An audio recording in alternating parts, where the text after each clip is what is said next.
you have some people are just going to take it all the way and say, well, kids need to sit at the table and you're going to do it. And this is how it's going to be done. You can suck the joy out of life and out of food if you do that. Mm-hmm. So, and that's saying something. To take the joy out of a mealtime is a considerable task. This perspective that lacks grace. I don't want it to be like that's the end goal. It's not. The end goal is for them to love being at your table.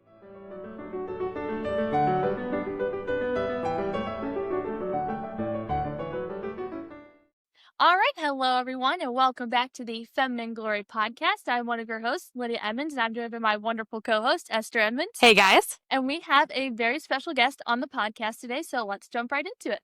Alrighty, so we have on the podcast today Teri Field. She is a pastor's wife of a CREC church in Greenville, South Carolina, as well as a mom and an excellent hostess for her church. She hosts an annual Hobbit party for Bilbo and Frodo's birthday on September 22nd, and we are honored to have her on the podcast today. So, Teri, welcome. Thank you. Thanks for having me. So you come highly recommended by Bess Hawthorne, she has the podcast Come Over for Dinner, because of your love of hosting, love of your church, and love of your family. And at one glance at your Instagram account, that shows very well. Yes, it does. So what motivates you to serve and host your family and your church so well? I mostly host my family. We have a large family, and that's a lot of hosting, and about maybe four of our kids now. Yes, 4. And we had 2 weddings recently. So we've got 4 kids that have moved out. So we host them, and sometimes the teenagers, groups and, things like that. We host regular, it's called Middas Hall. It's a young men's fellowship, table fellowship, where they sit around the table. I usually make a big table of chicken and waffles and grits. Fun. And then they discuss a topic. They've been going through this book called The Book of Man, discussing things like work and, war and things like that. But it's, so that's something that we do. I would say maybe seasonally now. We used to do it once a month, but we're spreading those things out a little bit. Sometimes we host Ladies Fellowship. Sometimes which is basically like a book club. We just go through books together. Sometimes I host just like people after church or, strangers visiting in town, that kind of thing. Sometimes out of town family. So we have a lot of people, and we do have a lot of opportunities to host. If we're thinking of, just the kind of the broad topics. So what motivates me, I guess, is that I like to make a place for us to come together. You try to make everything nice so that people can come together and fellowship and be, friends. It's a great way to get to know people and to provide for people, and it's a beautiful way to share your lives. I guess, you're talking about friends, it reminded me of going back to, we just had Bess on the podcast, and she was talking about hospitality and serving. That starts for, we related it specifically to young moms, and she was talking about day in and day out with your kids. You are showing hospitality. And so if you view it in terms of making friendships, do you think that helps develop better relationships with your kids such that when they're older, they do want to come home? Yeah. We've always had that philosophy that we want, especially the holidays, which are feasts, we want to be feasts. We want to have that perspective that we don't want anybody to just be forced to come. I got to go to my mom's for dinner, kind of a thing. Yes. It's like that. It's kind of like we want to make an environment that is pleasant, that's wholesome, that is delicious. And if they want to come, that's what we want. We want basically to create the environment, not one of pressure, but one of joy and camaraderie and friendship. So yeah, that helps family life for sure. And I think, go ahead. No. Kind of like a get to, not a got to. Yeah, exactly. Yeah. So how did you become to kind of be one of the hostess for your church? Because it seems like you host a lot of things for your church. So how did you come to do that? Well, I don't first of all, we have a very small church. Okay. So we like, if we want to host a hymn sing, we can usually, and it's a tight squeeze sometimes, but we can usually fit everybody in our house. And Okay. so, we have to pull out chairs and people sit on floors or whatever, but we can do it. And so that's fun. But other people do too. We have some events that we do at the church. My sister hosts. We have another family that everybody loves when they host. They have a beautiful yard and a zip line. Everybody loves when they host the hymn sings. And so it's spread out. And this is over, we've been here for over 10 years. So, there's just a lot of opportunities over that time, but it doesn't mean that I wouldn't say that I do it most. And some people will host, like the men's forum. One of our elders hosts that. I think every time. And so, and I make the food board for that, like a cheese board situation that I make for that, which is really fun. But yeah, so other people do lift the burden on that. It's definitely not all me, but I do like to do it. And I do feel like I should do it. I want to do it. I like having everybody over. I really do, especially love having when we're all singing hymns together, and it's just a close group, and then we eat afterwards. It's a beautiful time. Yeah. I love that, because we are there's a CRAC church launching near us, and it's very similar to, it sounds like what you're saying. It's very small, and we get together and we sing hymns and then we eat, and it does create a very koinonia fellowship is what it feels like. It feels like, okay, this, you can really get close and you can share with each other your burdens, and it's very, very nice. So I love that. Yeah. So one of the ways that you serve your family and your church is through Hobbit parties. So what started that tradition, and how has it grown over the years? Well, it grows over the years. Grow a Hobbit party. It tends to grow. We started this years ago. My husband was a professor in another state, and we were kind of working with the college age students, maybe young adults. I can't remember at the time. But they went to the school that he taught at. And we would do readings, like monthly readings with a themed dinner. So, like Martin Luther reading and then a German meal, that kind of a thing. So this time it was in September, and we were reading a Tolkien essay. And so we decided to have a little Hobbit dinner. And that was kind of the genesis of it. That's where it started. And then it kind of grew from there. It was cold. I remember it was cold up there that time of year, and it was raining, and I hit a ring on the table. We had this long table in our house. So that was the beginning of it, small beginnings. And then for years, it would just be like my sister and my family, and we wouldn't even do it every year. We would just do, but at some point it picked up, we would wear the costumes and make all the really delicious foods. It was so fun that we thought, I think some other families would enjoy this. So some other families started joining, and then eventually so many people were interested, and it was getting to be a bit much for us to do on our own, that the church and other people in the church were also throwing their own. So somebody had the idea that we just make it a joint function, so that the church would get the venue, provide some basics, and then basically my sister Lori and I have a twin sister. She and I do a lot of these things together. And she and I donate quite a bit. We, over time, have, bought enough, say, chargers to set the table, that kind of a thing. So we have, lights and candles and all that kind of stuff. So it's a joint effort now with the church, and it's really just become a lot of people's favorite event of the year. We dress up. It's just a really, we have enough space now that we rent this beautiful farm. It's not a working farm. It's actually a venue, but it's an old historic farm, and we all feel like we're going to the Shire, and it's just that's so fun. They have a lake and a pavilion where we have our long tables set out, and then if we have extras, we have to do some round tables on the side, and then we string our banner, little triangle banner things. Oh yeah. Oh yes. Yeah, so we hang up those alongside the lights, and we do the dancing, Fun. out front, and tables are just glittering and beautiful. And every year somebody will come up with some clever idea. Last year, I think my daughter and her friend made these little tiny, like just almost like a fortune cookie, but it's a riddle. And there was a riddle on everybody's, Fun. like, which is very on theme, Hobbity. Yes. Oh, yes. Yeah. That is Yeah. so cool. Do you include any from the book? I think there might be some from the book, but we have a lot of people, so they just print off like a huge list of them.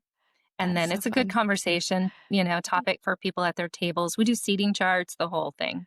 Oh, Wow. amazing. We What a do neat idea. also little gift bags because the traditional for hobbits is to give away gifts on your own birthday.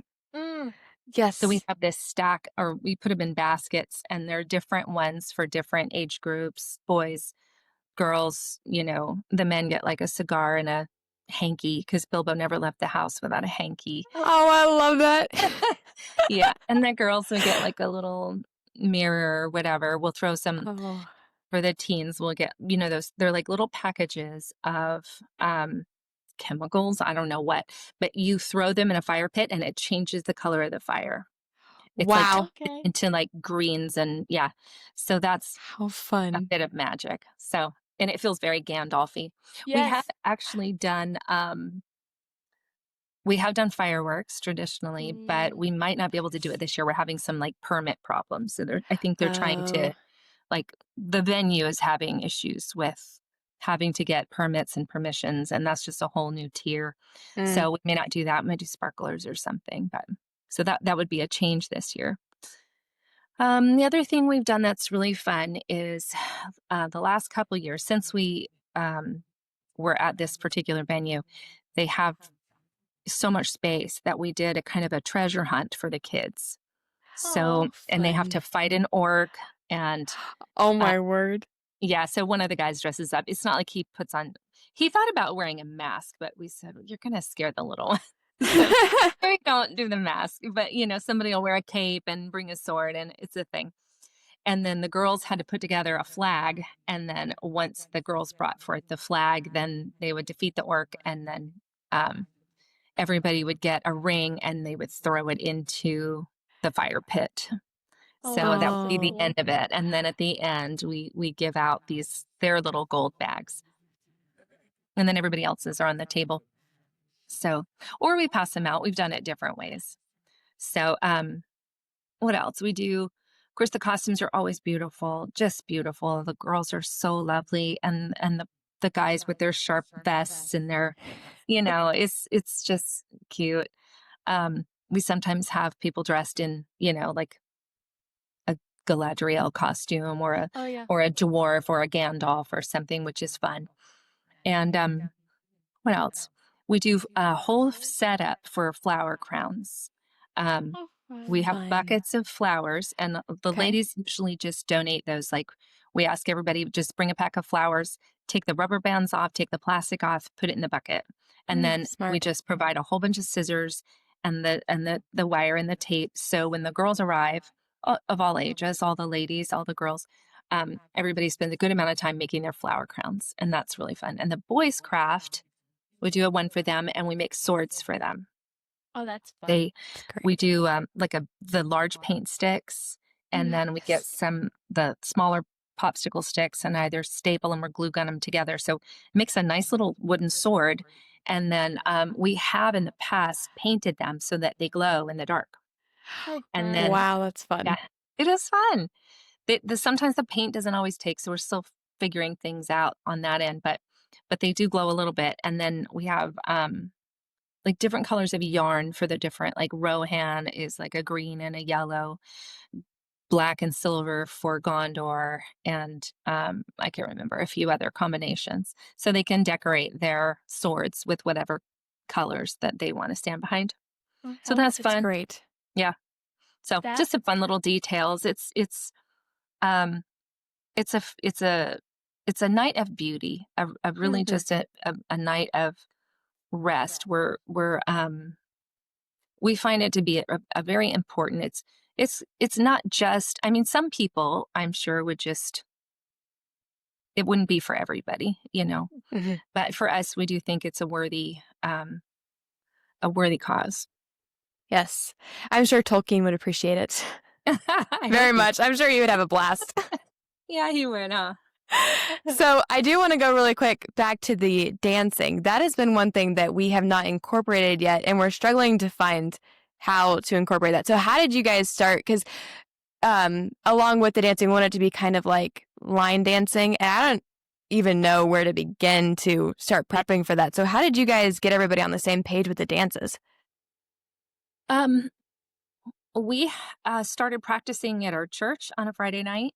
Okay. And anybody who wanted to do that would come. And we had one of the young ladies at our church had some experience on that. She agreed to call for us, and she would teach us the dances and then call the dances. And she did a great job. And so there was kind of a core group who knew some basics. And there's really not actually a whole lot of time to do a whole lot of dancing. So we did some simple ones like Virginia Reel and the Carolina Promenade. I don't know if you know that one, and it goes around. So these are two that are very simple, and you can walk through. If you have somebody calling it, calling out the steps, basically. So forward 2, 3, 4, back 2, 3, 4. Then all the guests, all the visitors, all the families and friends who don't know how to do it, they can just follow along because you have enough people there. Like if you have a core group who know it, they can kind of lead it and everybody else can kind of watch. And it just takes a couple rounds, for everybody to pick up on. So at least those two are not outrageously hard. Some of these complicated dances are, it would be too hard to do with a bunch of people who are first being introduced to it. But we have found that even though it's new, that everybody really enjoys it. It's very silly. It's very funny. And it's just like, I don't know, there's something about it because it's not hard. They're not complicated. It's just forward, backward, turn around, stuff. It's just some silly nonsense. And so most people really enjoy it. And we have some people who are just, no, I'm not doing that. I'm going to go sit by the fire, and that's fine. But a lot of the people, even the new people who had never been there or, had never done any kind of folk dancing of anything like that, they seem to have a really good time with it. In fact, some people say that's our favorite part of it. Aww. So Oh, that's so fun. I know, which surprises me because I feel like, I don't know. I like if somebody enjoys it. Yeah. It's such a neat way to bring back dancing because I feel like there's not really the places where you can dance are dwindling and dwindling down. And that's a really great way to incorporate dancing back into it because it really is fun and it helps build community. Yeah. And it's a bit of exercise too. It is fun. Some of my kids don't want to do it. They just like, no, I totally get that. It's not for everyone. Yeah. There are other types of dances you could probably do too. I don't know all of those. Those are just what we have done. Just a couple simple ones that can kind of give that hobbity feel of a little twirl, and it works. It's a good pairing for the event. I love that. To try that now. Yeah. Yep.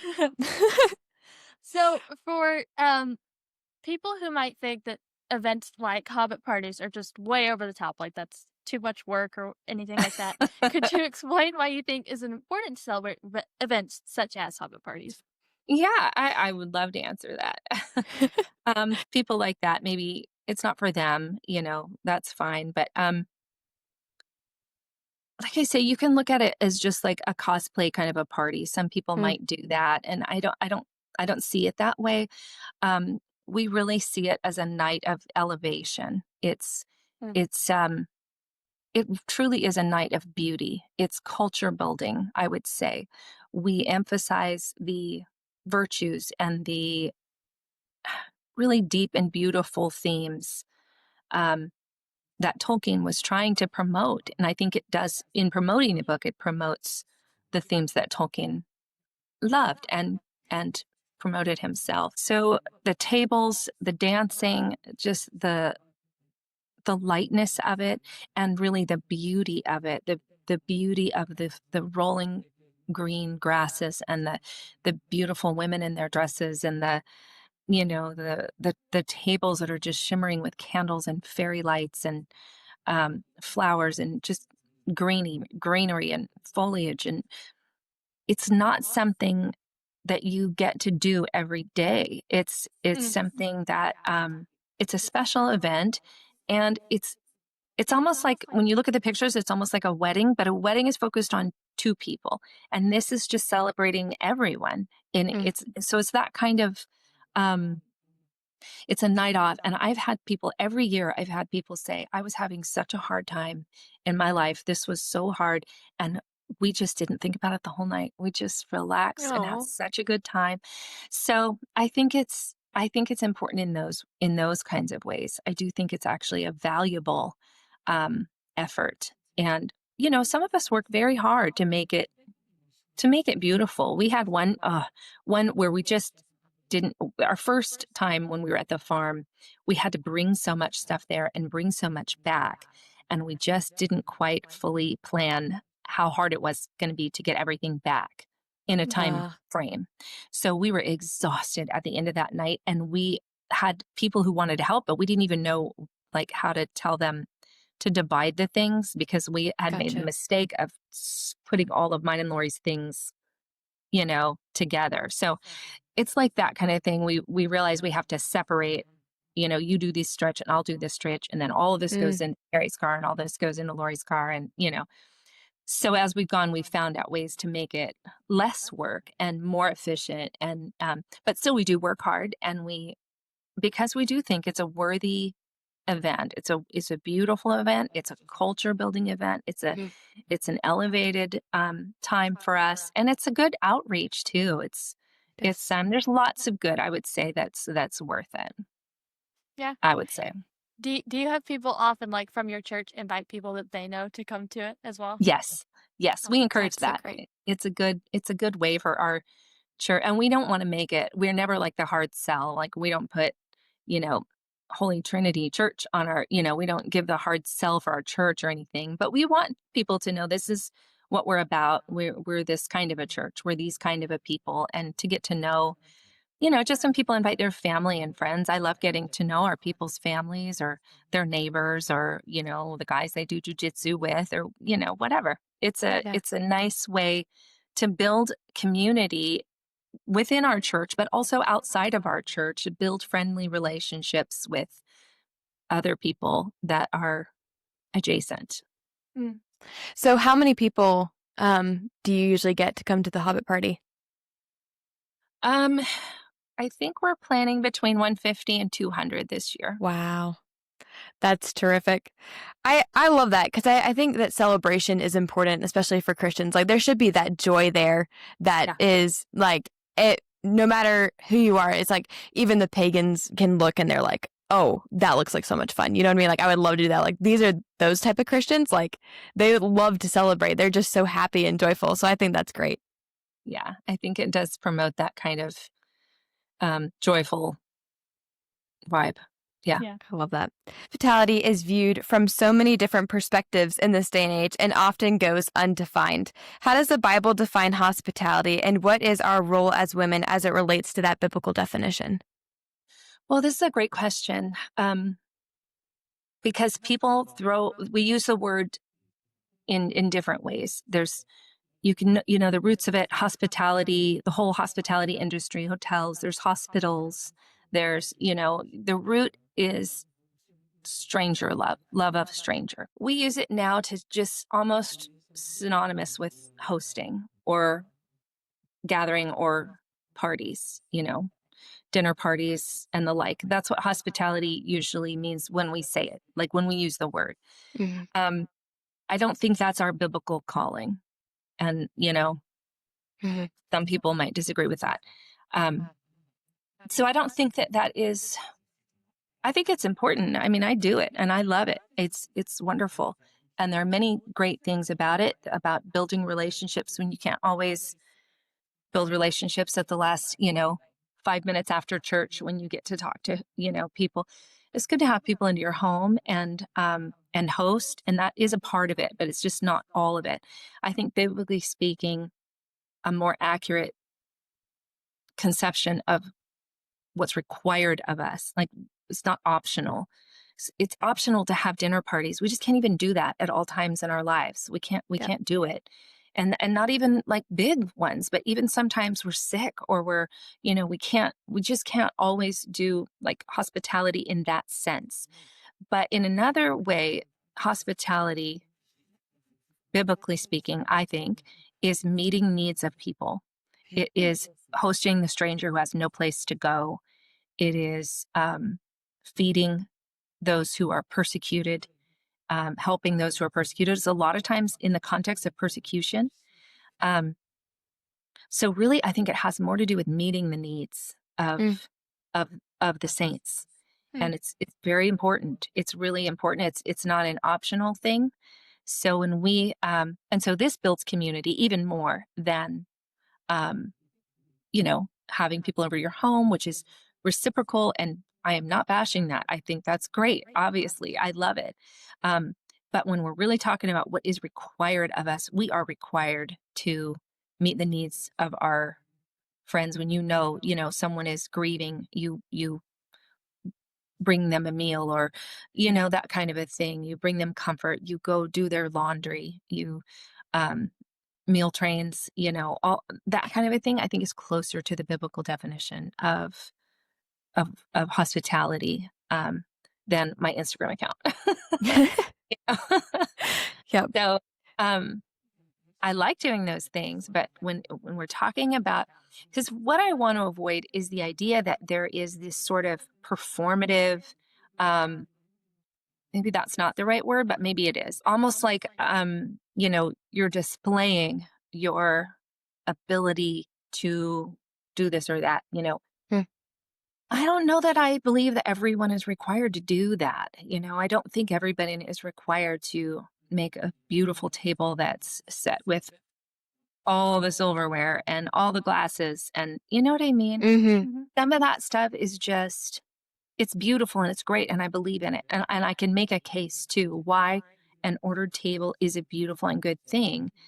All manners are just about how we can best live in community, how we can best love each other through a meal where you have tight space, so no elbows on the table, for example, it's not because it's not arbitrary. It's because when you put your elbows out, you're going to be encroaching on other people. Keep your elbows in, and this is your space. It defines whose space there. It helps regulate cleanliness and order and that kind of a thing to make it a beautiful event. So manners is important. And all those things are, I would say that these are wonderful, good things. So that's where, even though these things are wonderful and good, meeting people's needs is really I think the heart of it.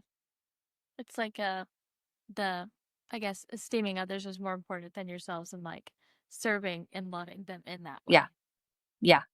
Yeah. And if you're really strapped for time, because there's sometimes, you've got 6 or 7 kids and, busy schedule, maybe you're homeschooling or maybe you're just driving kids to sports and, whatever. There can be a lot of illness or, a lot of things that can really jam up your schedule, and it's hard to do everything. And you have to prioritize your family so that they don't suffer. And we can all mess up on that. It's so easy to do because you get busy in church, and especially in a small church when you have, you all have to do all of it. Yep. It's like when you have a huge church, you have a lot of people that can step in and do things. In a smaller church, you do a lot of it, and that's just one of the trade-offs of having a close community like that. But anyway, so you don't want to overdo it on those things. But I also think there's another aspect here that with a feasting culture, which we have in our circles, a feasting culture, I think it's important to remember that we're not always to be feasting. Every day is, we rejoice in the Lord. We, celebrate and that we have that kind of gratitude every day. But actual feasting is not for every day. There are some days for fasting.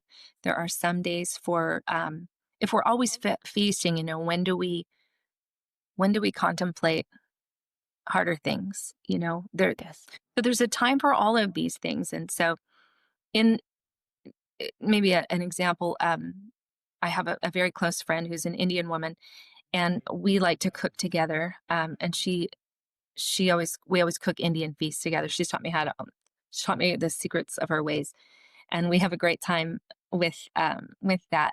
But I love she that. always says, we're just cooking Punjabi food. This is not what we would eat at home in our own cultures. We would eat more of this kind of thing. So, lighter food. It's just rich and heavy and buttery. And, she's like, you couldn't possibly eat like this every day. You can't feast every day. You can't because of cost. You can't because of time. You can't because of just the effort that would go into, high feasting all the time. It would just drain your bank account. You would eat up all your time. I mean, if you're doing it like some people do it. So I do like the idea of that kind of joyful, hearty, good community. But I also don't like when it like seeps into irreverence, where there's not irreverence. I guess I could say that maybe for like a church service where it's all joy and no solemnity. It's because it is all joy, but also we are remembering Christ's death. And that's just not all, cocktail party communion. It's Right. we're contemplating something that was devastating and beautiful, and we're so grateful for it. And I'm not for the perspective that just says we need to mourn our sins and, just weep every time.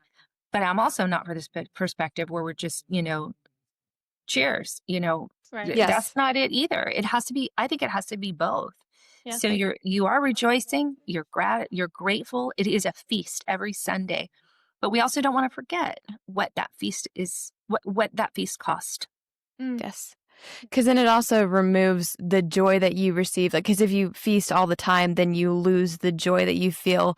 Whereas if you were to just go through the hardship, go through the solemnity, and then it's a feast, and then you feel the full joy because you've been absent from it, then it's like, okay, so now I can really enjoy it because I went through the hardship here. But if you did it every day, it would just be like you're saying, there would be an irreverence toward it because you're just like, well, I do it all the time. This is normal. Yeah, it's so normal. It's not even special. You're right. And then there's also like you become so overly satisfied that it's like nothing tastes anymore. Like Yes. it's not even special. Yeah. Yes. So true. And I love going back to the definition that you gave of hospitality because it does then provide a leeway for everyone to do it in their own ability and their own capacity with what they're gifted at the moment versus because if you view it like you're saying, like hosting equals hospitality only, then it's for the people that maybe don't have a large enough space to host or somebody who maybe doesn't have a house yet. It provides single, married, with a lot of kids, with no kids. It provides everybody their own ability to serve in that way, to be truly hospitable with their own means. Yes, that's exactly right. I know, for example, you might know someone who is a musician, and they are just a wonderful musician. They can play, they can, do all these amazing things, but they don't really like to cook and it's not really their thing. And, having everybody over, getting a pizza, that's like that would be her speed. Or someone who is, brilliant of mind and just studies and understands things and, gives to her children in that way, and then provides good meals for her family, but she doesn't set a table with candles and, she doesn't care about that. She cares that they're fed. She's cared that they're nourished. She cares that their minds are well supplied with all the information they need. And that is great. So I don't want to, so maybe she just puts out the food in the kitchen and says, dinner's done. That's it. Now I find value in sitting around the table, where you talk and you do these other things. But I don't want to put my family culture as a requirement of anybody else's, because they might look at my family and say, you guys don't play enough instruments, And I'm like, well, that's not your business, and it's the same thing. It's not my business how another person wants to set their table. So I don't like the pressure culture that comes with hospitality, the kind of, I'm going to do this and it's going to be better than, or she's doing that and it's better than me. That kind of a comparative culture, I think, is just rot. It's just, it doesn't it like strips hospitality and hosting of anything good, really, because it turns it into something self-oriented um and really ugly if it's that.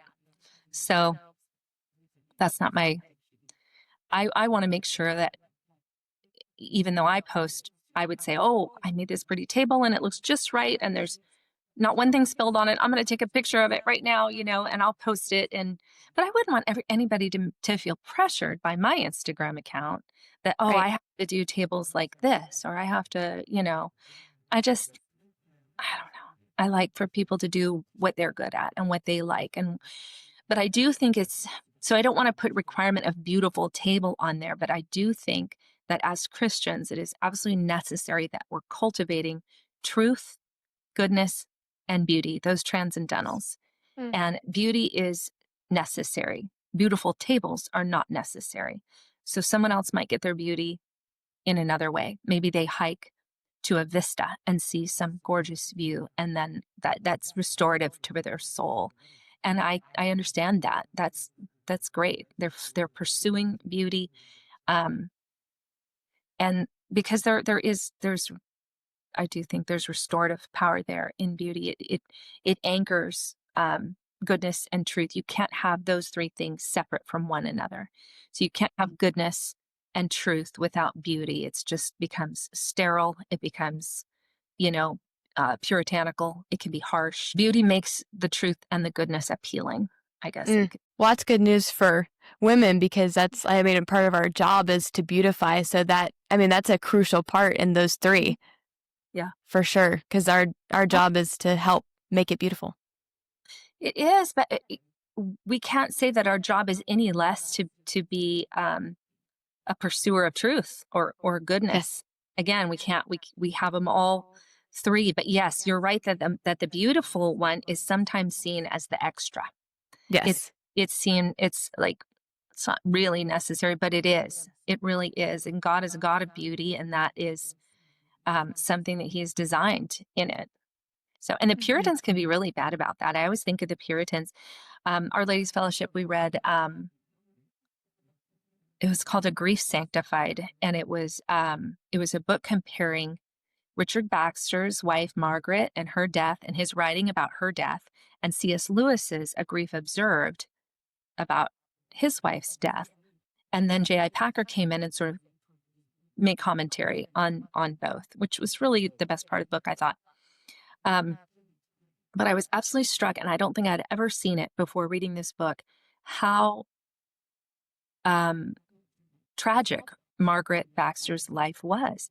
She was so scrupulous. She was so careful that really I think you could make a case that she in some way starved herself to death. She was so worried about, maybe not exactly that, maybe too strongly wording it, but she may have weakened her system with so little eating that anything could take her out because she was so depleted. Wow. And she was very concerned, hyper concerned about indulgence. So anytime that she would eat, she would feel like, oh no, maybe I'm being that was too pleasurable, so there was this whole, yeah. And I think that you have this, now of course, in the Puritan writers, you have Milton, you have Bradstreet, you have these beautiful expressions and, even beautiful sermons and beautiful writings, just even the order and clarity of how they wrote sometimes. So it's not like they were just an ugly culture. But if you look at some of their lives like this one, or if you look at even their laws, they were rigid and harsh. And that's where you get the name puritanical. You get that doesn't come from nowhere. So anyway, just a little side note that I think without beauty, that's where you can land. It's like that reminded me of two things. The Rebecca Merkel documentary, not even Exile, but Read the Room. She talked about that in terms of beauty and practicality, how we as a nation we've separated that, and it's like I'm sorry, say it again a little bit. The Read the Room documentary by Rebecca Merkel, and she was talking about how we as a nation have separated beauty and practicality, and that we think that they can't live together, but that you really should never be separating those two. Oh, Beauty and yes. practicality have to live together. And then the Things of Earth by Joe Rigney, talking about the book you were mentioning, reminded me about how in there he talks about people not they are concerned. They won't enjoy their food as much because they're concerned they're being gluttonous. And it's like, no, enjoy the gifts that God gave you. Yeah. Have your seasons of feasting, but then know that there are also seasons for fasting. So it's Yeah. like the fine balance, the middle road between all Yeah. of that. So circling back a little bit to where you're talking about beautiful tables. So you definitely do set beautiful tables. What is your motivation and or conviction about that? My motivation, I'm sorry, say it again. Oh, or your conviction. Oh, yes. Well, we talked about my conviction, Yes. which I don't feel like you have to do this. But motivation is I just, it's a way to organize eating for a large crowd that is beautiful and pleasing. It makes people feel like they have a designated place where they belong at the table. Um, I would say that that's my motivation is to make it beautiful for my guests. If I'm sitting by myself, you know, I might light a candle. I might, make a pretty plate. But it's different when you're serving other people. You want to make it I want to make it nice for them. I want them to feel loved, and I want them to feel that I care about their experience in my house. Mhm. So yeah, I would say that motivates me, if that makes sense. Yeah. Yes. Back to that serving other people, thoughtfulness. Yeah. I really do think, okay, they're going to be sitting here. Are they going to have enough room? And you try to think of every person. And actually, as a practical tip, I find lately that not lately, but for some time, it's easier. I used to think buffet style is easier because everybody can just serve themselves, but it's really not. It's easier to put everything out on the table in little groups. As long as the table is, Oh. because we have our dining room and then our front room, which is like my painting studio kind of. On one corner of it, and then we have a big table in there that we can just kind of slide up next to, and another actual table that we have like tea stuff on that we can slide both of those tables up and get a really long table. Okay. So each table gets its own serving. So I make as many dishes as we have tables. So that really helps me out because I'm like, okay, I've got 3 tables. I need 3 dishes for the main course. I need 3 sets of toppings. I need, and then it all goes on the table. And then it saves that, so we don't have a lot of space in there. Everybody has to kind of shimmy to get up and back if they want to. So that's what we do. That's a great idea. Yeah. Especially too, because I feel like, what was it we heard on a What Have You or something, and Ben Merkel was saying that he feels like in a crowd, everyone kind of lose their common sense and they just kind of follow each other along. Like if someone does something bad and they're like, they just kind of all just lose their common sense. And so I think that's a great idea to help help mitigate against that, which actually did happen to us one time. We were hosting this, I don't know, was it a college and career group over or something? Anyway, we were hosting this college group over for our house, and we had forgotten a bowl on one of the guests' trays. We had forgotten to give them a bowl, so they just had a plate, and everyone else had a bowl. And so we went in line to go grab our soup, and instead of saying anything, they just put the soup on their plate. And so we were just dying laughing. We felt so bad. We were like, why didn't you say anything? So then one of them felt bad for the person that had just put the soup on their plate. So I guess as kind of like camaraderie, then they put their soup on their plate. No. And we were like, guys. We just started laughing. It was so funny. We were like, you could have just said you needed a bowl. It was hilarious. Oh, it was so funny. It was cracking us up. But we think of that when we heard that. We were like, yeah, it's true. It is true. In a crowd, people kind of lose their common sense. That's so funny. So why do you think that women in America at large don't seem to care to make their tables beautiful for their people? Well, I think a couple reasons. I think most Americans don't have the time. I think it's really just a matter of most people don't sit around a table. People eat on the run. We're busy, busy, busy. And a lot of people do, though. A lot of people do. I think there is just a greater trend of making things beautiful than I think maybe when I was younger. With Pinterest and with different kinds of websites and Instagram accounts and different people who do things so beautifully with beautiful light and excuse me. I think it has inspired people to do better on that and to try. They didn't know they could try, I think, in some cases. I think it's largely from time. And then sometimes people just don't prioritize that because they're prioritizing other things. Um, and I think that there is, I think, a loss of an entire eating ritual that used to be a part of the American home. So they don't have any part of that ritual. So yeah, I think that's a part of it. So then also young moms, like, I think sometimes when they're in the throes of having little kids and they feel like perhaps they can't have a beautiful table or like, and I understand having fine china on the table with toddlers is probably not a wise idea, but how would do you have practical tips to like encourage them to still make their tables beautiful even amidst having young kids? Yeah, with kids, you can do all kinds of fun things with kid tables. You can make the food into fun shapes and you can do theme meals. You can do all kinds of things. We've always liked to do like dinner and a movie, Mm, kind of a that's thing great. with themes. I think you get so much mileage out of that. It never ends, like a Hobbit party. My sister Lori for Good Friday, she does a Narnian feast. Oh, fun. I It love is that. Beaver's meal, like Oh, on my the word. it right before it's fish. It is like it's beer. I can't remember everything she does. I want to do it next time because she's done it a couple times and it looks so good. There's fresh baked bread, there's milk and cream, everything that's on that table for the Beaver's meal. But she'll mix the milk with cream so it's thick, Oh, yeah. and just Oh. every detail, just jam and I can't remember all the details, but it's a magnificent meal. So you can do literary things, Harry Potter meals. I think those are so fun for kids.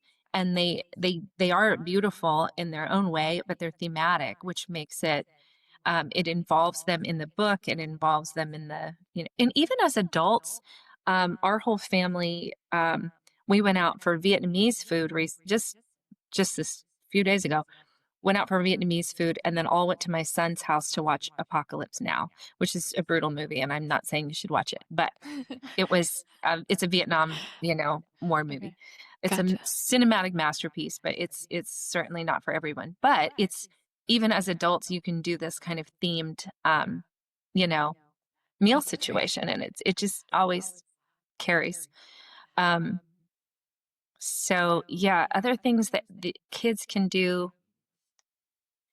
Um, when I mentioned this also on Beth's podcast, but I'm going to mention it again because it was such a lovely time in our lives. We had 3 or 4 friends who would get together when our kids were little, and we would do a meal together, like a play date. We used to do this little thing where we would get together. One would bring sack lunches for the kids, simple, stuff they like.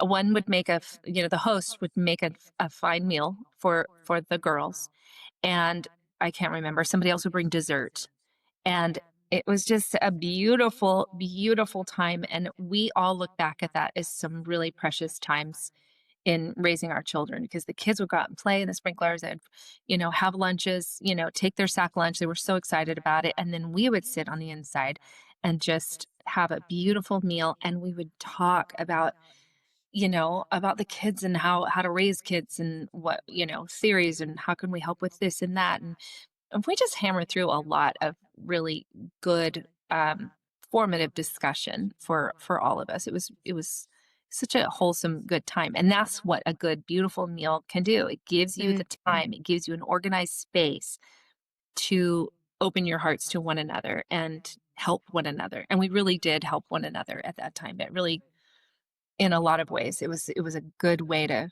kind of think through parenting philosophies, really, and just Mhm. other things, all kinds of life things. So that's with young kids, a way that you can both practice hospitality and meet needs because you're Mm. discussing, like, what do I do? Right. You can offer somebody. well, I think this is a good plan, or this is what we do, or this is what hasn't worked, or, you're bouncing things around. And then also just friendship is just building those friendships, which is a need too. Um, so those are some ways that you can do that with little kids. You can get them involved in setting the table and, how to do those things. And you can also build the rituals in so that they know how to eat. And we always thought it was such a benefit to teach our kids to sit at the table, to teach them to sit, for reading times, and to teach them to sit for church. All of those things help them in 100 ways. It helped them to have self-control. It helped them to know, how to eat in a restaurant so that we could go out and not have, holy terrors.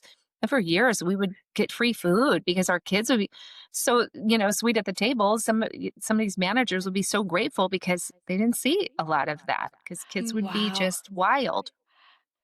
So, I mean, not all the time, but it did happen. And we were joking about it the other day.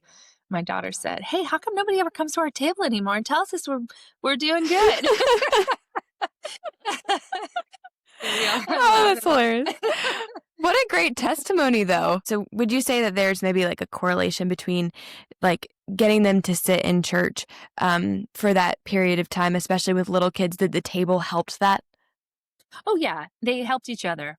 Yeah, it's all a part of learning how to be a citizen, how to be a member of the family, how to be a member of the church, how to be a member of society. It's just part of the training, and they do all feed into each other.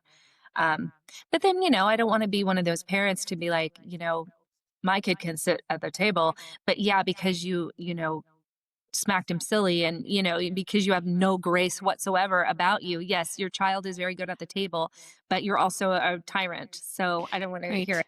you know like that Yes. kind of thing where you just like i, I want to teach my kids to sit still, but I also want to teach them to have lightness and levity at Mm. the table, and not, you know what I mean. Yes. So when I say that, I realize how it can sound, that I think kids should sit still at the table. Well, yeah, I mean, but how do you get there? And then you have some people are just going to take it all the way and say, well, kids need to sit at the table, and you're going to do it, and this is how it's going to be done. And you can suck the joy out of life and out of food if you do Yes. that. So, and that's saying something. To take the joy out of a mealtime is a considerable task, but it can be done. It can be done if you, again, have this perspective that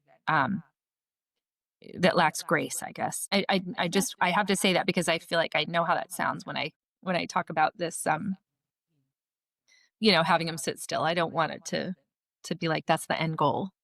It's Mm. not. The end goal is for them to love being at your table. Yes. It all goes back to those two ditches. We were talking about that the other day, and we were like, I feel like with everything, there's just a really fine balance in between. And there's so many pitfalls you could fall into. And if you fall into one, then you way overcorrect and you fall into the other. And it's like, it's just back to that fine balance of which I think does require just God's grace to stay on that path. Yeah, it's hard. We're always slipping one way or another, but it's good to think about it, because sometimes when people are giving advice, your culture might be saturated one way or the other. There are some churches and family groups that I've been a part of where I feel like, oh, they don't discipline their kids at all, and then I would feel like my kid would have to bear it, and I would get frustrated and think like, well, what are we doing? Then on the other hand, you can be around people who just like discipline so much that you feel like, lighten up. I mean, they're a kid. Like, Yes. you lighten up. And so, I don't want, so when I'm giving people advice on that, it's really hard to give a blanket thing like that. Like, how do you help your kids? How do you raise kids? How do you help your kid to sit at the table or whatever? And you can't just give advice like, well, you just have to, give them a little swat, or, you can't just give. I don't think with parenting, there's such a broad variety of people, of personalities in the kids. It's really hard to just give blanket advice. Yeah. I always kind of feel like, well, I don't know. What are you doing? What's working? What's not working? I need more information. I can't Yes. just throw a bit of advice out there like that. Yeah. So Yeah, because there's all kinds of errors on these things. Absolutely. Like Oh, their my little word. Yes. balls, these poor babies. Yes. Have you ever, the discussion on hospitality and feasting and enjoying it remind me, have you ever watched Babette's Feast? No, I haven't. And everybody always tells me that I'm going to love it. And in fact, I Yes. have one friend who's like, we're going to watch Babette's Feast. And I'm making the gray stuff, she said. And we're all going to bring stuff. Uh-huh. But we haven't done it yet. So we had to reschedule a couple times and we haven't done it. And so I'm actually waiting for Linda for this. So Okay. I It's, haven't seen it, but I've heard it's wonderful. well, I'll add to the group that says that you're going to love it because it is. We loved it when we saw it. And as we're talking, it just reminded me so much. I'm like, oh my word, that is Babette's Feast. Like that's like the whole point of the movie. So you're going to love it. I won't spoil it anymore, but you're going to Okay. love it. But I heard it's very much about building community and, Yes. you know, I can't believe I haven't watched it yet, but it really is only because I want to watch it with a particular person. But It's fun. it's really supposed to be just beautiful the way people have described it and the way that food can bring people together of all different ways and kinds. Really is very good. Mhm. So speaking of hospitality shaping a community and a culture, how does hospitality shape culture inside the church specifically? Well, again, this will depend on which word you're using. You know, are you using the meeting needs hospitality or are you using the having people over definition? So they both, I think, function differently. If you're meeting people's needs, you're helping them sustain their life or their perspective, or you're doing spiritual work when you do that, and that is, I think, the most culture building, because when you meet people's needs, and sometimes it may be needs that they don't know they need, maybe someone needs to hear something that you think would really help them, and then it does, or maybe you're there to, fold their laundry after a new baby or whatever. So meeting those needs, I think, really tells people that you love them. When I have had my needs met, when people have gone out of their way for something that I needed, there's such gratitude there. Gratitude just builds such goodwill between people. So I like to do that if I can. If I know what somebody's needs are, I want to help that.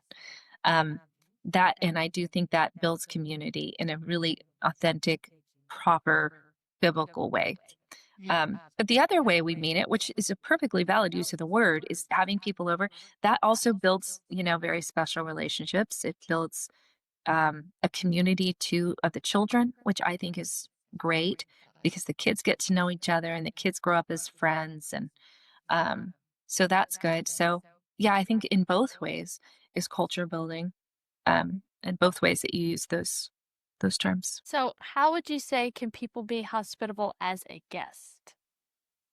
That's a good question. I think gratitude, I think, Mm. is the most important thing.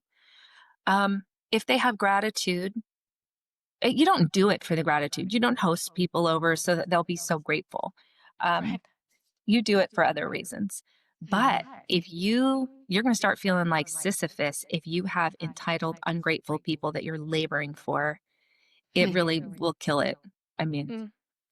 Yeah. if people feel, I don't know, I had one, I want to be careful here because I don't want to insult anybody, but this was many years ago. There was a woman who, um, I think it was my sister, had made this beautiful lunch, and we were sitting at the table, and the woman was just kind of counting up how much everything cost, and like was it was a weird situation, but it was strange, and it just seemed like I could do this meal for cheaper, or Huh. you spent too much on this meal kind of attitude, and it was weird. So it's like that kind of a thing. It's not being grateful. It wasn't a gracious thing to do. Um, and I say this because I don't think I'll ever see this person again, or she'll never see this podcast.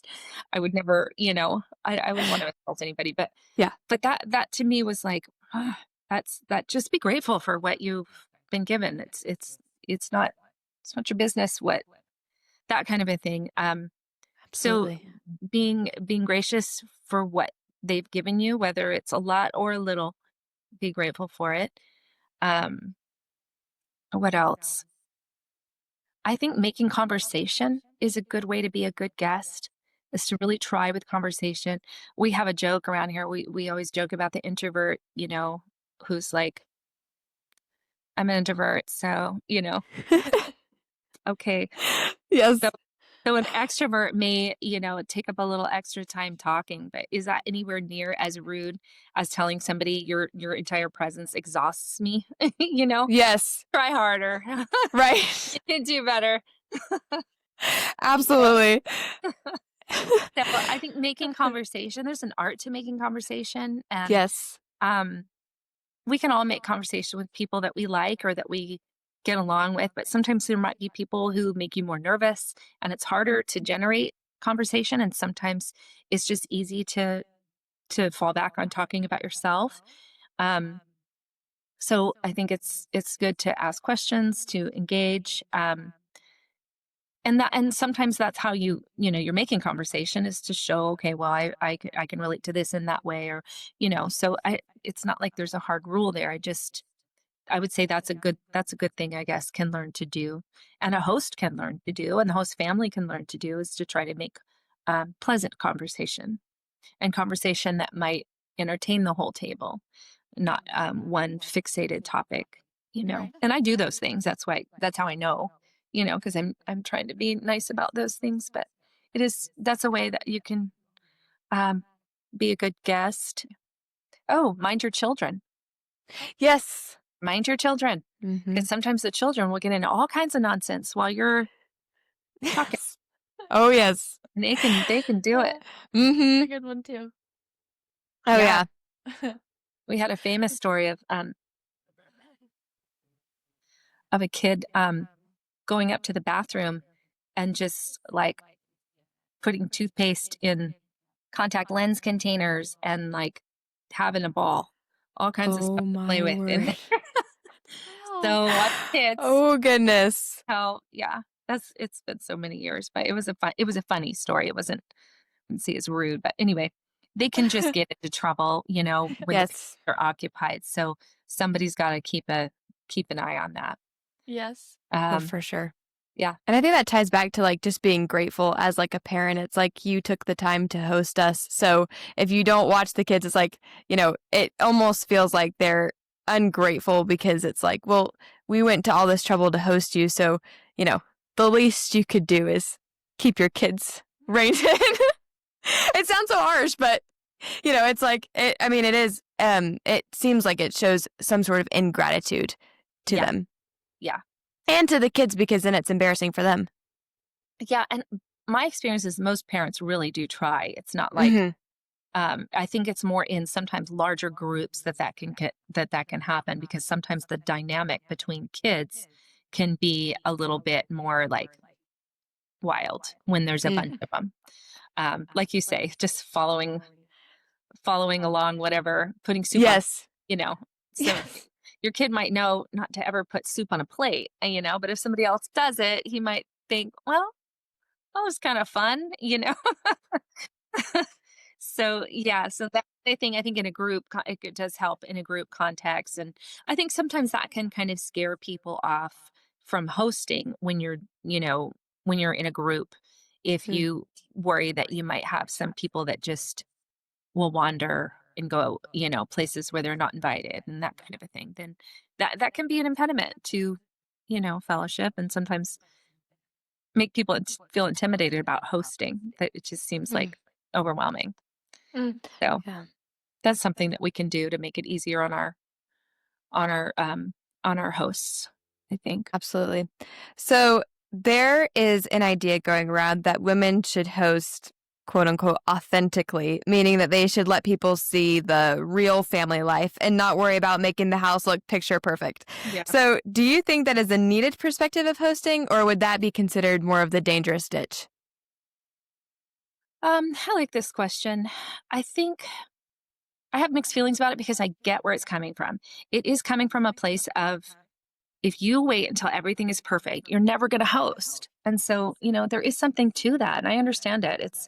You don't want to be like, well, I've got scuffs on my floors and my cabinets probably need repainting. And, I've got spider webs on my windows and I don't have time to make everything nice. And so I'm just not going to host at all. So I don't want to have that perspective. And I understand that. But I also don't think I'm not for the scruffy hospitality trend. My house is plenty scruffy without, you know, needing to work any harder at making it so. I don't I think the trouble with this again is back to gratitude that if someone invites you over and things are scruffy, I would not be like, oh, you know, they're inviting me over. I'm so grateful. This is fun. Thank you. So I don't want people to feel like they shouldn't host unless everything's perfect. Everybody has their own limitations, their own time schedules, and they prioritize house projects in a different way. So you have some person who might prioritize, having everything in that house be perfect. And that to them is good stewardship and good, use of time. And somebody else might have other things they think are more important. And for many good reasons, you might have a Martha and a Mary, who's saying, I'm working on the things that are good and true, and this will not be taken from me. So, and again, I don't want to tell everybody what to do on this.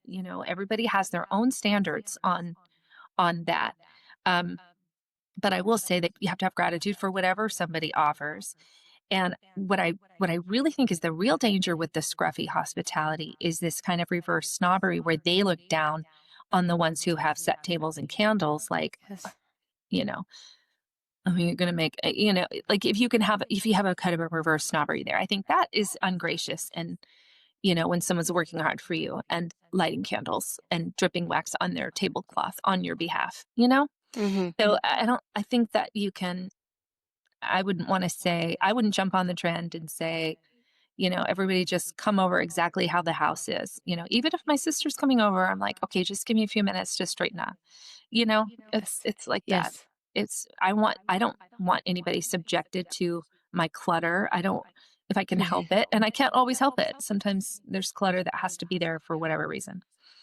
Christmas, or we have birthday season and I've got a pile of wrapping stuff, or, my desk is, I don't kind of whatever. So I'm not totally against scruffiness. I just don't think that as a goal, I want to say, I don't care if people come over and my house looks like that. I do care. So, and that's because I want people to feel loved. I want them to feel like I cared enough to tidy up before they showed up. Yeah. So that's just me. Exactly. Yeah.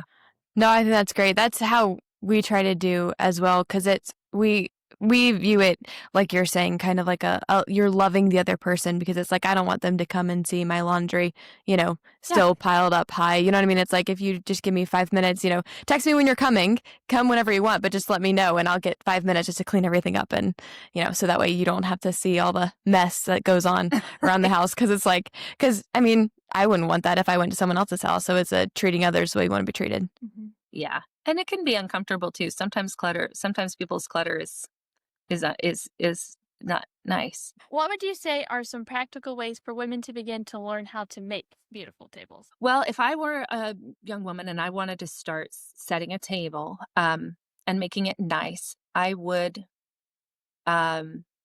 first learn where the forks go, where the spoons go, where the knives go, where the cup goes, and then start with there. And now I've got that. So if I go to somebody's house and they ask me you want to help me set the table? I'll say, sure, and grab this stuff. And then I know where to put it.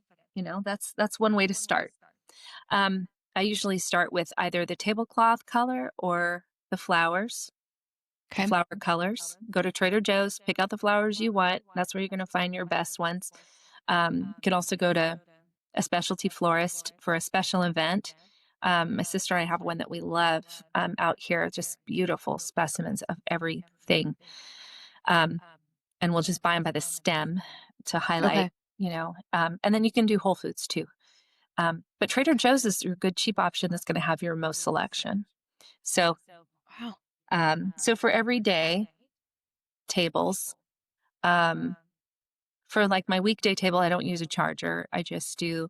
So let's say I'm having everybody over for dinner, just all my kids. and I'm making a chicken dinner, I'll put a tablecloth, just set all the plates on there.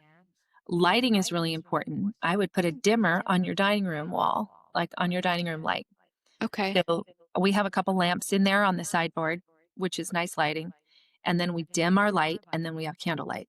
And I think that's beautiful. And every house I go in, I always want to have a dimmer in the dining room, because who wants all that light while you're eating? Not me. Right. Not me. So, yeah, so that's where I would start, with just a simple table. Maybe put flowers in the center, but maybe you don't have room for flowers, depending on how many people you have. By the way, my favorite number of a table is like 13 or 14.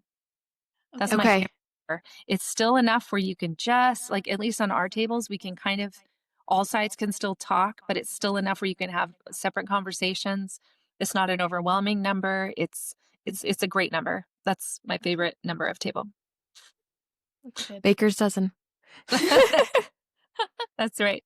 So, but for bigger tables, I really have to give a credit to my twin sister, Lori. She is really so good at floral arrangements. She did we do a skill shares for our ladies fellowship sometimes, and she did floral arrangements, and she did such a good job teaching us how to build arrangements in like bowls or urns, those kinds of containers, other than a vase. So use the foam or a frog. There's a like a little metal Pin thing. frog? Yes. So she showed us the different ways to do it, like all kinds of, we all left learning so much. But she puts these skills to use. We split up our holidays. So I usually do Epiphany, which I love the Epiphany table. And I do Christmas, and she does Easter and Thanksgiving, usually. Okay. Sometimes we talk about switching it up, but usually that's what we do. And her Easter tables and her Thanksgiving tables are just wonderful. So she will order specialty roses and like really make magnificent, like professional floral arrangements. And those are wonderful and inspiring. So learning from her, I've learned how to do some of that. I don't do it to her skill level, but I can do it, and it can be pretty. So I do like to do some of that for my big special tables. And even my Easter table, so we still do an Easter breakfast at my house, a big Easter breakfast before we all go have dinner together. So, I still have an Easter table that I decorate for morning. So, anyway, so for the Easter tables, I will use for any holidays or even special when we have people over, whatever, I'll usually use a charger. And we have silver ones, gold ones, and kind of like these wooden ones. And I just rotate those. They just go underneath the plate. And then candles in bunches of 3, like little groups of 3, or some taller ones, or both. So you could do the tall ones with sets of 3, flowers in the middle, or, so you see what I'm saying? So 2 talls, Yes. 3 little sets, or just the 3 little sets. And then you don't want your flowers to be so big that you can't talk to the person across the way. Okay. So you keep them small. And so sometimes you can have a big arrangement in the middle of the table for pictures and for presentation, and then you can remove it. Smart. And put it on the sideboard when you start eating. So, yeah, but as long as everybody can see over, they can be wide, they can be, depending on how much room you have on your table. But you always have the option of just removing when the flowers are in the way. We usually have so much food at a table that we're eating at. I do take them off. No, yeah, I love that. I think that'll be super helpful for people, because I think oftentimes like the small things like the candles, the flowers, or even the charger that just adds that little extra special touch is easily forgettable to people, that they forget and usually they have it on hand. Most people have things like that they've had. And so I think that's great. Wonderful advice. And I think too, those are all things that we all have access to. We all have access to flowers. We all have access, to candles, chargers, and all sorts of things like that. Yeah. So I think that those are really good, like, practical ways that we all can get started on decorating beautiful tables. Yeah, and making it special. We don't have to wash out chargers every single weeknight, but it's fun on Right. Sunday. Yeah. Exactly. So going on a more historical note here, if you could have tea or coffee with any woman from history, who would it be and why? Good question. So I thought about this. Of course, Jane Austen is such a good answer because of her moral clarity and her goodness. And again, on that truth, goodness, and beauty theme, she would have to be under my goodness. She's so just clear and so smart and so funny and so observant. It's she's timeless, and she would be just such a good companion. You know, she would be funny. Oh, yes. But I think on the category of truth, I would pick Susanna Martin, who was actually hanged in the Salem witch trials. Wow. And she was accused, you know, as many were, wrongfully and viciously accused. And a lot of people just confessed to this hysteria. And she refused to do that. She would not lie. And they didn't kill you if you confessed. And so a lot of people just confessed. But she thought it was ridiculous and she would not do it. And so I have to admire what kind of person she was that would look into the mob and say, she has a really great line. She says, how does it go? A false tongue will never make a guilty person. And then she would die for that. She would die saying, I'm not going to tell a lie about myself. And that's an amazing story of courage. It's an amazing story of martyrdom, really. I mean, she was wrongly killed and had such a beautiful way of wording that. So I admire that kind of that truth seeking, and that I'm going to hold the truth and I'm going to tell the truth, even though they're going to kill me for it, even though the whole world is against me here. And she was just going to hold to what was true. So that is so admirable. And I would love to talk to her and commend her for that. Yeah, what's that? Oh, I'm sorry. Go ahead. Oh, I was just going to say, for a third category, I have a painter. Her name is Elizabeth Vigée Lebrun, and she's a French painter that she was a painter for Marie Antoinette, and actually had to flee during the French Revolution. Yes, and she survived. She lived to a very old age. I mean, for that era, she lived well into her 80s.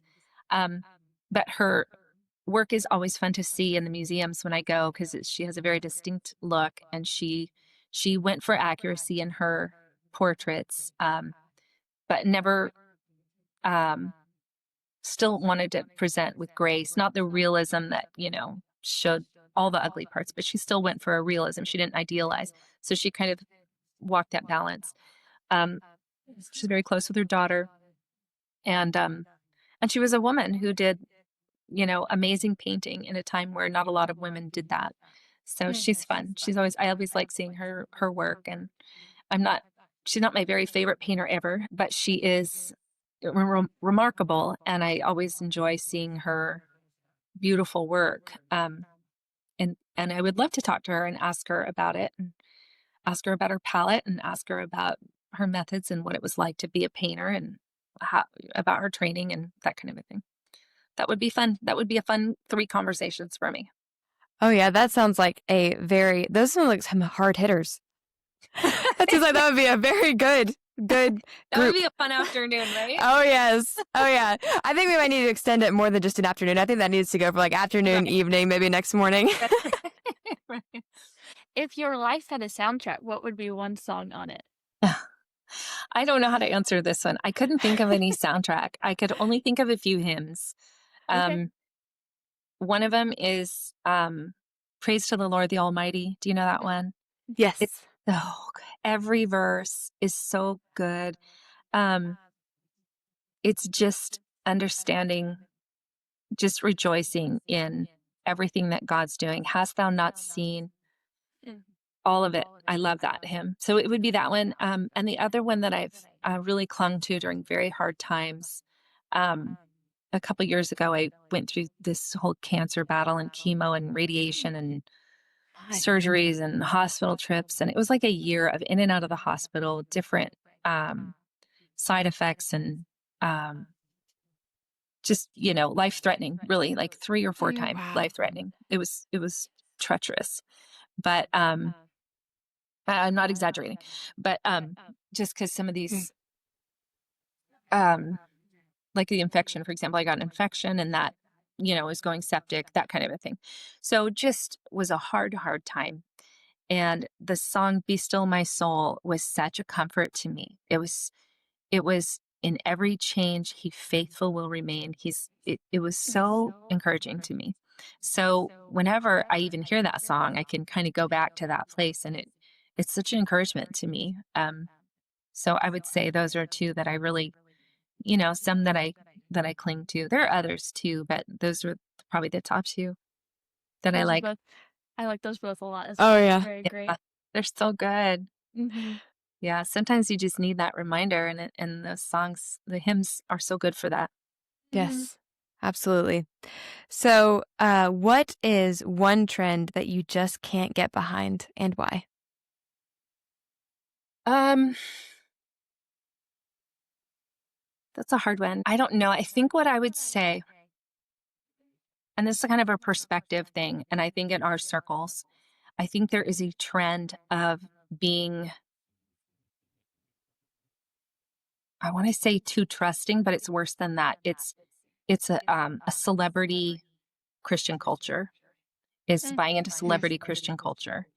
And I think along that you can far too easily start to accept anything, just like the soup on a plate, you know. Mm. People can just start, it's really where sometimes you can have errors that people don't see because they don't look for them. So that I think is a real danger when you're just following a mob Mm. somewhere.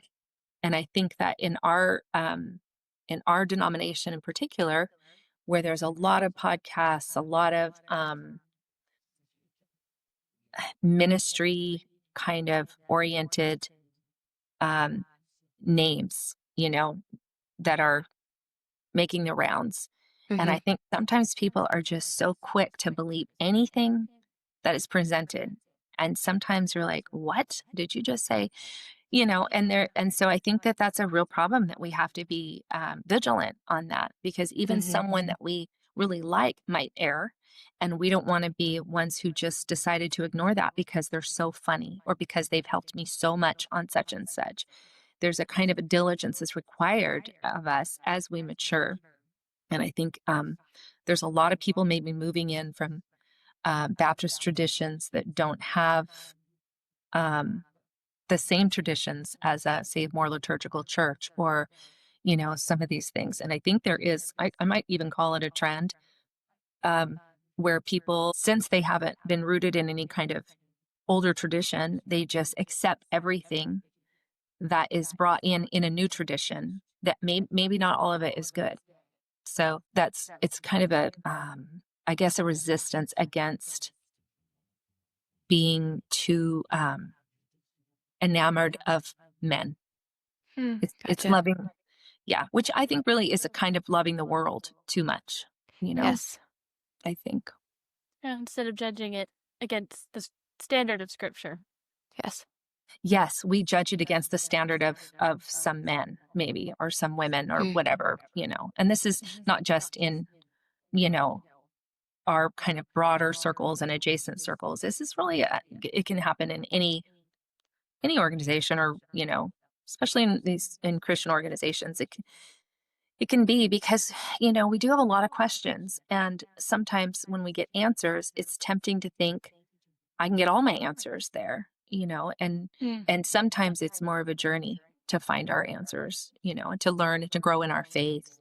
Um, we can't skip the labor part of that, of working through um, history, or Yes. theology, or just reading the church fathers, or reading the greats of the faith ourselves, and seeing what some of these are saying. Because sometimes with modern books and especially with modern podcasts, we can get half stories, we can get quarter stories, we can get eighth stories of what really happened Hmm. back then. And the problem with that is, because we've been exposed now to some bit of knowledge, we feel like we know more than we actually do. And so some more study might actually benefit us. Mm. Wholeheartedly agree. I think it's going back to what you're saying. It's just really, it's a forgetting that humans were imperfect. We all are. And so, we just have to be careful and remember that's a reality, that we have Yes. to ward against and not just have a knee-jerk reaction of just believing everything that a person Yes. says. Mm-hmm. Yes, exactly. Yeah. So, what is something that has stood out to you recently that has captured the essence of feminine glory? The essence of feminine glory. Okay, a couple things. One is seeing new mothers with little infants in their arms and other children just crawling on their arms, over their laps, just with a gaggle of kids and just getting it done. Just, Mm. having to deal with a newborn, but also having to deal with all these other children and all their needs. It is beautiful. It's glorious. It's so much work. And when I watch them doing it, because I remember what it was like and I loved it, but it's so much work. And when I see them doing it, I just feel like I'm so proud of you. You're doing it and you're beautiful and you're like, look at you, look at that baby and look at that toddler and look at that big kid who's learning how to read. And I was just so proud of them because I remember how hard it was and how satisfying and joyful it was. But there's something extra special about having the newborn and all the others that you're just dealing with different stages. It's a lot to juggle, and it's something that both parents, but a mother is really with nursing and everything. There's just so much involved in the care, and it really is just glorious to see someone being able to accomplish that and just doing it, getting it done, raising those kids and feeding everybody and and looking cute while they do it. It's just really cute. We've had a bunch of newborns, not a bunch, but a few newborns at our church, and I've been really enjoying seeing the moms holding them and seeing the siblings interact with them, and it's a glorious part of motherhood. And I've also enjoyed on the other side seeing moms navigate the complexities of having adult children with their own thoughts and their own opinions and their own, when you're little, I think when your kids are little, I think it's tempting for some moms to just think that, we're a unit and these are all extensions of our thought. And then when parents, when their kids get older, they realize their kids have their own opinions about things. And sometimes they differ from their parents and their own lifestyles that they are developing. And it's good. It's beautiful. And the older mother has to adjust to all those things and adjust to what may be different and what maybe she thought, maybe she wants to rethink, oh, that is a good idea. Or, she just has to mature in her own way. The older mother she's still maturing. She's still understanding about herself. She's still trying to understand her family and she's allowing freedoms, but she's also, enjoying the new people that they are, and I think that I've watched a few women do these in different ways and it's inspiring to me because I feel like it's not a part of motherhood that's talked about, I don't think as much, but it's a really important stage. And it really sets, I think, the tone for a relationship with your adult children. So as my kids are marrying, we've got 3 married now. Congratulations. Thank you. It's been really fun summer, and my nephew's getting married September, just after the Hobbit party. Wow. So we'll have 3 families Fun. in this year. Wow. So yeah, it's a lot, and I love it. Keep it coming. But anyway, so as I'm entering this new stage, I'm watching. Maybe I'm watching for it more. Maybe that's why I'm seeing it more. But to see how different people navigate different things, and even hearing Bess on your podcast the other day, that I really enjoyed that, hearing her talk about older children and that kind of a thing. Yes. That how her perspective on that, because she's already a grandma of what, 7, almost 7. Yes. Mhm. Yes. Yeah. So hearing that, I think I'm in tune to that because I'm more into that stage right now. And I find that to be a glorious and underappreciated part of motherhood. It's because your children are your whole life. And then all of a sudden have their own lives and they're not. And they're still your whole life, but you're not their whole life. So it's different. And so I like seeing how women navigate that and they just seem so sharp as they're learning. So I've enjoyed that. That is a great one. Mhm. Yeah, it's interesting watching the ladies in our church try to navigate that. And I'm like, I can't imagine because obviously neither of us have had kids. And I'm like, that definitely does take some hard work. But then at the same time, I've watched women just enjoy it so much. And it is such an encouragement to see and just to observe their faithfulness in the day to day. Yeah, and to see that the labors come to an end, and that's a very sweet end for it. It's a sweet and rich harvest of those labors. That's Her children rise up and call her blessed. Yeah, that's it. Well, Teri, thank you so much for joining us. Oh, yes. This was a blast and so much wisdom and knowledge. Thank you so much. Oh, you're welcome. It's really nice to meet you both. Thanks for having me on. You are welcome. And until next time, everyone, pursue feminine glory. And we'll see you next time on the Feminine Glory podcast. Until then. Bye, guys. Bye.